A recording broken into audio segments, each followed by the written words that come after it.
नमस्ते।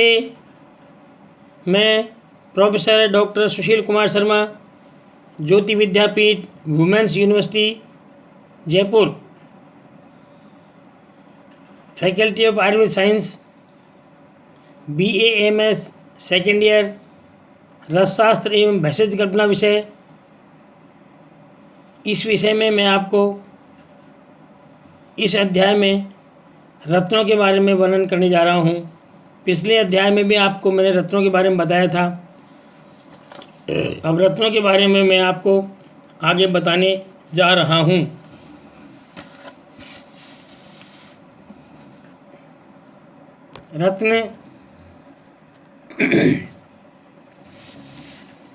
रत्नों की सुंदरता, उसकी स्वच्छता, पारदर्शिता, दीप्ति, चमक तथा लघुता पर निर्भर करती है।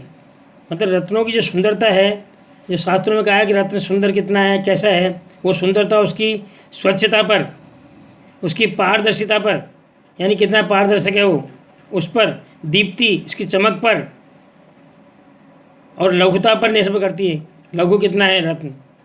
ये सभी गुण रत्न के काटने तथा घिसने पर देखे जा सकते हैं। ये सारे गुण कब प्रकट होते हैं? रत्नों के या तो काटने पर या रत्नों के घिसने पर देखे जा सकते हैं। रत्न के दोष कौन कौन से हैं? रत्न के दोष, रस ग्रंथों में रत्न के 5 दोष बताए गए हैं, यथा ग्रास, त्रास, बिंदु, रेखा तथा जलगर्भता। रत्नों में क्षारीय एवं जलीय दोष नहीं होते हैं। तो ये इस प्रकार से 5 प्रकार के रत्नों के दोष माने गए हैं। रत्नों के दोष होते हैं, ये रत्नों को हीन दृष्टि का माना जाता है इनसे। तो इनसे दोषों को से ग्रहण नहीं कर सकते। रत्नों को क्षेत्रीय एवं जलीय दोष नहीं होते इस रत्नों में, यही होते हैं। ग्रास दोष किसे कहते हैं? ग्रास दोष के बारे में बताया गया है कि ग्रास रत्न का कुछ भाग यदि अपारदर्शक या काला हो तो उसे ग्रास युक्त माना जाता है। मतलब कोई रत्न यदि अपारदर्शक, अभी ऊपर बताया था रत्नों के गुण पारदर्शक होना चाहिए। यदि उसका कुछ भाग अपारदर्शक है, यानी पारदर्शक पूरा नहीं है और उसमें कुछ अंश काला होता है, मान लो कुछ अंश उसका काला है, तो उसको ग्रास दोष युक्त माना जाता है।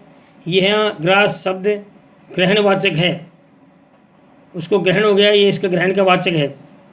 इसी प्रकार त्रास, त्रास के लिए है रत्न के अपने प्राकृत रंग की अलावा, जैसे हीरा किस रंग का होना चाहिए, मोती किस रंग का होना चाहिए, सफ़ेद होता है मोती, हीरा सफ़ेद होता है, उसी तरह उन्होंने कहा है रत्न के अपने प्राकृत रंग के अलावा यदि उसका कुछ भाग किसी अन्य रंग का हो तो उसे त्रास दोष युक्त माना जाता है। इसे भयोत्पादक तथा अशुभ माना गया है। यदि कोई रत्न है, रत्न विशेष का कलर है, अगर उस रत्न विशेष के कलर से उसका कलर कुछ अलग माना गया है तो वो उसको त्रास दोष में माना गया है। और ये त्रास दोष जो है रत्न के लिए भयात्मक, भयोत्पादक, भय का उत्पादक करने वाला और अशुभ माना गया है। ऐसे रत्नों को ग्रहण नहीं करना चाहिए। आगे है बिंदु। तीसरा दोष है रत्नों का बिंदु।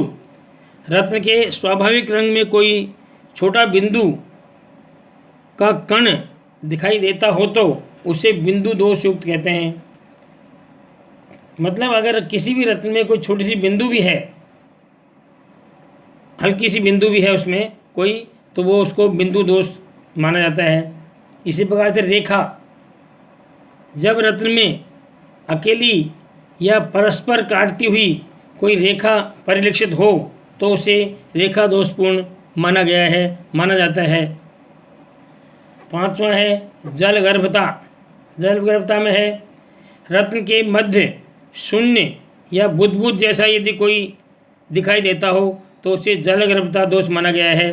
शून्य हो या बुदबुद जैसा स्थिति हो तो उसे जलगर्भता दोष से माना गया है।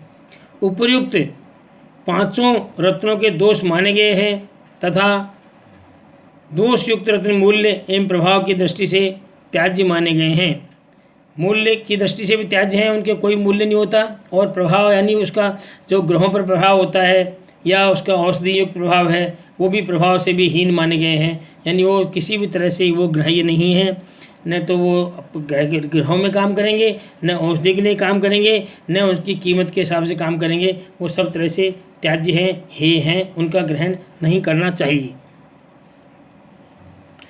अनुकूल एवं प्रतिकूल रत्नों के धारण से लाभ एवं हानि, मतलब अनुकूल रत्नों से तो क्या लाभ होगा और प्रतिकूल रत्न धारण कर लिया तो क्या हानि होगी, इसके बारे में बताया जा रहा है ग्रहों के लिए। कि मान लो को जो भी जैसे चंद्रमा ग्रह का मोती माना गया है, तो मान लो वो शुद्ध रूप से धारण किया है तो क्या लाभ देगा, अशुद्ध किया है तो क्या हानि देगी, इस प्रकार से उनके बारे में वर्णन आगे बताया जा रहा है।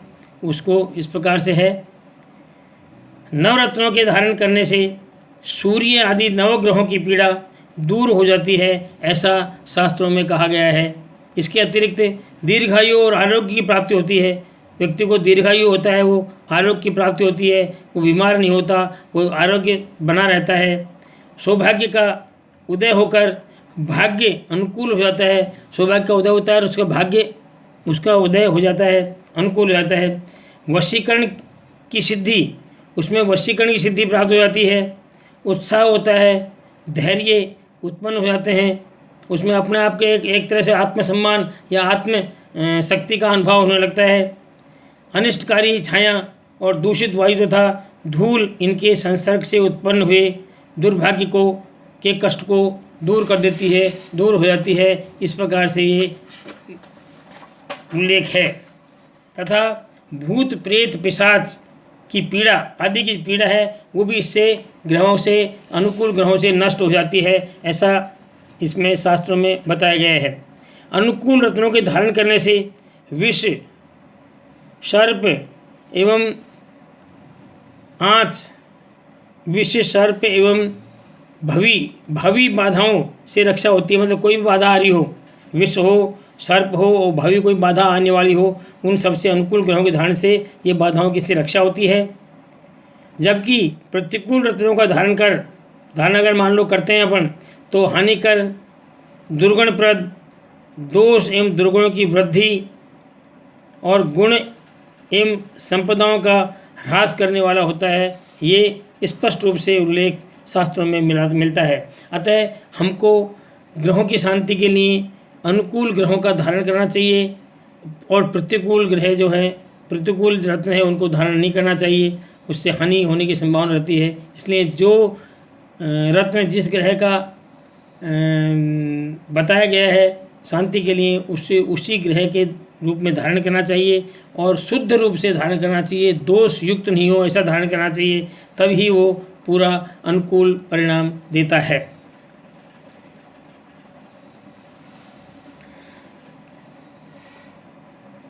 इसके अलावा आगे है रत्नों का काल प्रभाव तथा रत्नों का काल पर क्या प्रभाव होता है, इसके बारे में बताया गया है। काल समय पर क्या प्रभाव है। प्रवाल एवं मुक्ता खनिज रत्नों को छोड़कर, प्रवाल एवं मुक्ता को छोड़ करके बाकी खनिज रत्नों, माणिक्य, मरकत आदि पर वायु, जल एवं काल का प्रभाव नहीं होता, जिससे वे मलिन नहीं होते। मतलब एक तो प्रवाल एवं मुक्ता ये प्राणीज वाले हैं, प्रवाल दोनों जलज प्राणीज होते हैं। इनके अलावा जो छोड़कर बाकी खनिज जो द्रव्य हैं, रत्न हैं, जैसे माणिक, मुक्ता, मरकत आदि, इन पर वायु का, जल का और काल का कोई प्रभाव नहीं होता, जिससे वो मलिन नहीं होते हैं। रत्नों की कठिनता के बारे में बताया गया है। रत्न अत्यंत कठिन होते हैं, लोहा अथवा पत्थर उस पर निशान नहीं लगाए जा सकते। हीरे से सभी वस्तुओं को खुर्चा जा सकता है, किंतु मुक्ता एवं प्रवाल मृदु होते हैं। कठोरता की दृष्टि से हीरे के बाद सबसे कठोर जो होता है हीरा होता है, हीरे के बाद माणिक्य, फिर नीलम, पन्ना, चंद्रकांत और लाजरवत क्रम से कम कठिन होते हैं। सबसे ज़्यादा कठिन होता है हीरा। रत्नों के औषधीय गुणकर्म, रत्नों के औषधीय गुणकर्म क्या है। सभी रत्न प्राय मधुर और कषाय रस वाले, रसयुक्त एवं शीत और सरगुण वाले होते हैं, अतिसार वाले होते हैं, दीपन करने वाले हैं, अग्नि का संदीपन करते हैं, अग्निवर्धक हैं, कांतिवर्धक हैं, लेखन करने वाले हैं, विषहर हैं, नेत्र रोग हर होते हैं, नेत्र रोग नाशक होते हैं, दोष प्रभाव की दृष्टि से ये पित्त सामक होते हैं, किंतु अशुद्ध होने पर कफ एवं वायु को बढ़ाते हैं, ऐसा भी वर्णन किया गया है। कफ और वायु को, अशुद्ध है तो कफ और वायु को बढ़ाएंगे। पारद के साथ संयुक्त होने पर अमृत के समान होते हैं। अगर पारद के साथ संयुक्त हो जाते हैं तो ये अमृत के समान गुणकारी भी हो जाते हैं। अब रत्नों का शोधन किस प्रकार से करते हैं? सामान्य रूप से रत्नों का शोधन बताया गया है आपको।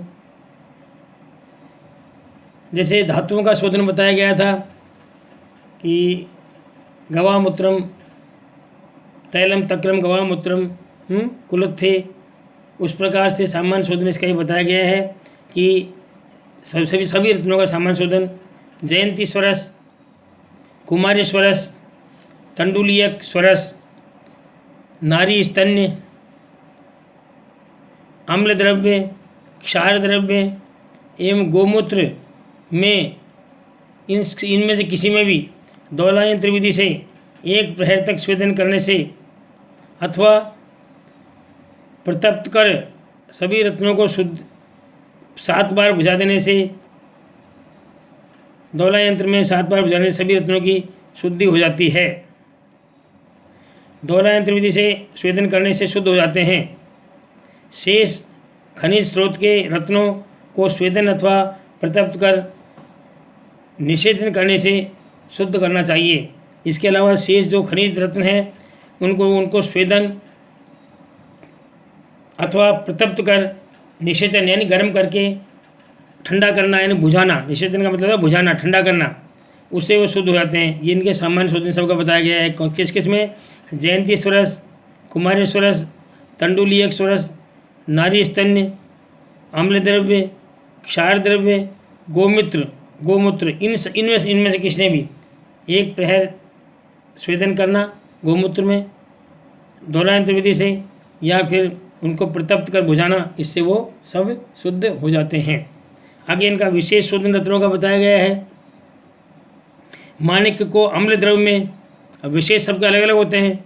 माणिक्य को अम्ल द्रव्य में, मोती को जयंती स्वरस में, प्रवाल को क्षार वर्ग के घोल में, पन्ना को गोदुग्ध में, पुखराज को समान भाग कांजी में,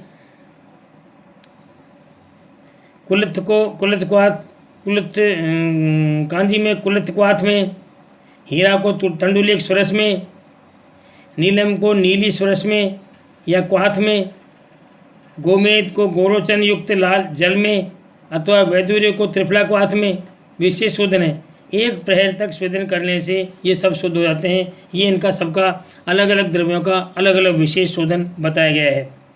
इसी प्रकार से इनके मारण के बारे में जो बताया है वो मारण इस प्रकार से है कि मनस्शिला, गंधक और हड़ताल इन्हें समान भाग में लेकर लकुत स्वरस के साथ घोटकर कल्क सदस्य बना लें।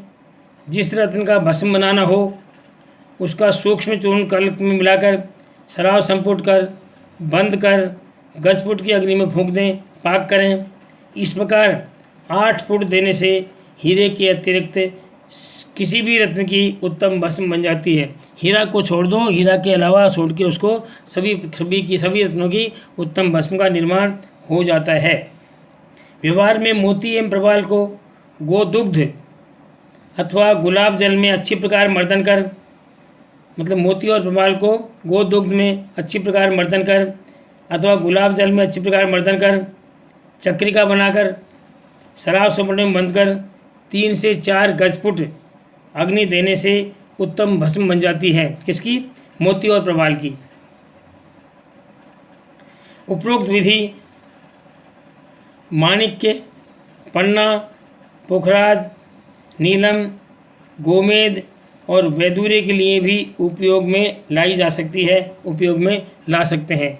इस प्रकार से इनकी सबकी ये सामान्य प्रकार से इनका मारण क्रम आपको बता दिया गया है। इसको मारण इस प्रकार से इसका मारण करें, उपयोग करें, यही इसकी विधि है। इस विधि से इनको शोधन सामान्य और शोधन सामान्य इनका मारण बता दिया गया है। अगले चैप्टर में इसका विशेष रूप से वर्णन करेंगे। धन्यवाद।